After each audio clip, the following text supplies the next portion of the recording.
ছোটবেলা থেকে আমাকে বাবা মা শিক্ষক সবাই বলে আসছিল ডাক্তার হতে হবে, এবং আস্তে আস্তে আমি নিজেও ডাক্তার হওয়ার প্রতি আগ্রহী হয়ে উঠি।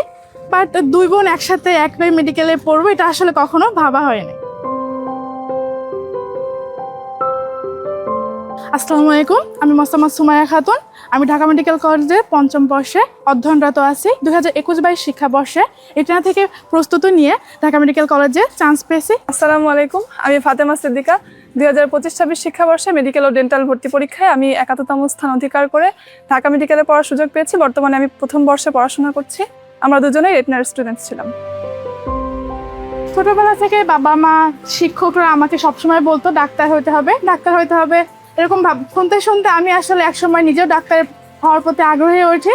বাট দুজন একই সঙ্গে একই মেডিকেল কলেজে পড়বো এটা আসলে কখনো ভাবি নাই, এটা আসলে অবিশ্বাস্য ছিল।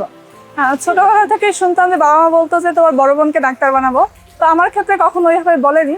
তারপরে আমি নিজেরই উদ্যোগ ছিল যে আমি হয়তো একসময় ডাক্তার হব। তো আপু যখন মেডিকেলে চান্স করে তারপর আমার ডাক্তারের ভর্তি হওয়ার যে ইচ্ছাটা সেটা আরো বেশি তীব্র হলো।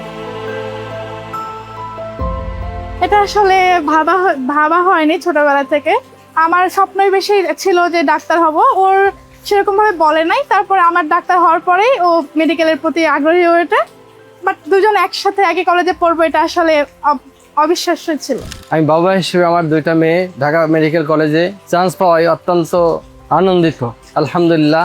পাশাপাশি রেটিনা পরিবারকেও ধন্যবাদ জানাতে চাচ্ছি এই জন্য যে তাদের পড়াশোনার সহযোগিতা, গাইড থেকে শুরু করে সার্বিক যে সহযোগিতা পেয়েছি এটা বলা বাহুল্য, এবং তাদের প্রতি সন্তুষ্ট তাদের সার্ভিস পেয়ে তারা যেন এই জার্নিটা তাদের রেটিনা পরিবারের সামনে বা ভবিষ্যতে আরও আরও উন্নত হয়, এই আল্লাহ রাব্বুল আলামিনের কাছে দোয়া প্রার্থনা করি। কোচিংয়ে আসলে শর্ট সিলেবাসে যখন পরীক্ষা দিচ্ছিলাম তখন মোটামুটি ভালো মার্কস পাচ্ছিলাম।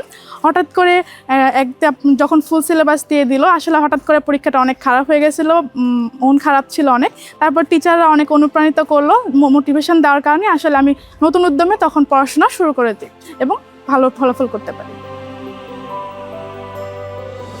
আসলে রেটিনা সবসময় শুনে আসছিলাম যে রেটিনার প্রশ্নটা অনেক স্ট্যান্ডার্ড হয়, এবং আমি যখন নিজেও সেখানে যাই, পরীক্ষা দিই, ক্লাস করি, আসলেও বুঝতে পারি যে তাদের প্রশ্নগুলো আসলেই স্ট্যান্ডার্ড ছিল।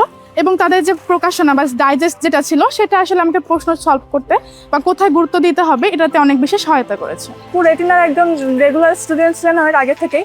তো আপুর রিকমেন্ডেশন ছিল যে মেডিকেল অ্যাডমিশনের ক্ষেত্রে রেটিনা খুবই ভালো পড়ায়, প্লাস রেটিনার প্রকাশনা, কোশ্চেন প্যাটার্ন সবকিছু অনেক স্ট্যান্ডার্ড। যার কারণে আমি নিজের জন্য মেডিকেল অ্যাডমিশন জার্নিতে রেটিনাকেই বেছে নিয়েছিলাম। রেটিনার প্রতিটি ক্লাস পরীক্ষা আমার জন্য অনেক সহায়ক ছিল। রেটিনার সবসময় প্রশ্ন স্ট্যান্ডার্ড হইতো, এবং রেটিনার যে ডাইজেস্ট বইটা ছিল এটা থেকে আমি প্রশ্ন কিভাবে কোথায় গুরুত্ব দিয়ে পড়তে হবে এটা আসলে বুঝতে পারছিলাম, এবং এটা অনেক সহায়তা করেছে। যেহেতু মেডিকেল পড়াশোনাটাই তো অনেক টাফ, যার কারণে আমি বলবো যাদের একদম প্যাশন আছে পড়াশোনার প্রতি বা পেশেন্ট হ্যান্ডেলিংয়ের যে একটা বিষয় থাকে, এই বিষয়গুলোতে তারা পছন্দ করে, তাদেরকে বলবো মেডিকেল প্রফেশনে আসতে এবং ইনকার ফার্স্ট ইয়ার থেকে আমি কিছু কিছু করে প্রিপারেশন নিতে। কারণ আমরা সায়েন্সের স্টুডেন্ট, সাধারণত সায়েন্সের সাবজেক্টগুলো ভালো করে পড়ি, বাট জিকে এবং ইংলিশের ক্ষেত্রে আমরা একটা নেগলিজেন্স অটোমেটিক্যালি এসে যায় আমাদের মধ্যে। তো সেই বিষয়টাকে যদি কেউ গুরুত্ব দিতে পারে, আমার কাছে মনে হয় সে অবশ্যই মেডিকেলের চান্স পাবে। আমি যারা মেডিকেলের প্রতি প্যাশন আছে, ভয় পেলেও আমি বলবো যে তো জার্নিটা কষ্টকর হলেও পড়াশোনা চালিয়ে যাও, আল্লাহর প্রতি বিশ্বাস রাখো এবং চেষ্টা করে যাও। চেষ্টা করলে ইনশাআল্লাহ তোমার জন্য যেটা ভালো হবে আল্লাহ তোমাকে সেটা দিয়ে দিবে। এখন পর্যন্ত আমার ইচ্ছা হচ্ছে এমবিবিএসটাকে ভালো করে কমপ্লিট করা, প্রত্যেকটা সাবজেক্টটাকে একটু ভালো করে পড়াশোনা করা, তারপর হয়তো যে সাবজেক্ট আমার ভালো লাগবে সেদিকে ভবিষ্যতে যাওয়ার ইচ্ছা আছে, যেটা আমি এখনো ঠিক করি। ভবিষ্যৎ পরিকল্পনা আসলে বর্তমানে ফাইনাল ইয়ারে আছি, ফাইনাল ক্লাসটা ভালোভাবে পাস করতে চাই এবং আমার জেনারেল সার্জারির দিকে আগ্রহ আছে। আশা করি একজন দক্ষ জেনারেল সার্জন হয়ে উঠতে পারবো ইনশাআল্লাহ। আমি আশা করবো রেটিনা আমাদের যেভাবে গাইডলাইন এবং দিয়ে সহায়তা করেছে, পরবর্তীতেও সবাইকে এভাবে সহায়তা করে যাবে।